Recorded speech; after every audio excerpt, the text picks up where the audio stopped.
துவா உங்கள் விதியை மாற்றும். ஏதேனும் ஒன்று தீர்மானிக்கப்பட்டது போலவோ, எழுதப்பட்டது போலவோ அல்லது சாத்தியமற்றது போலவோ உங்களுக்கு தோன்றினாலும் அதை மாற்றும் சக்தி துவாவிற்கு உண்டு. நினைவிற்கொள்ளுங்கள், நீங்கள் விதியை கட்டுப்படுத்துவதால் அல்ல, மாறாக உங்கள் விதியை எழுதியவனே அவனை அழைக்குமாறு உங்களுக்கு கட்டளை இட்டவன் என்பதால் தான்.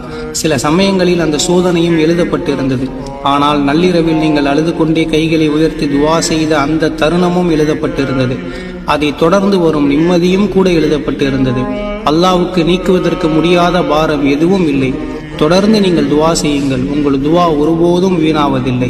அல்லாஹ் கூறுகிறான், என் மீது ஒருபோதும் நீ நம்பிக்கை இழக்காதே. உன்னுடைய நாளை இன்றைய தினத்தை விட சிறப்பாக மாற்றக்கூடியவன் நான். அவன் வல்லாகி மாற்றுவான். எனது சகோதர சகோதரிகளே, நீங்கள் காத்திருங்கள்.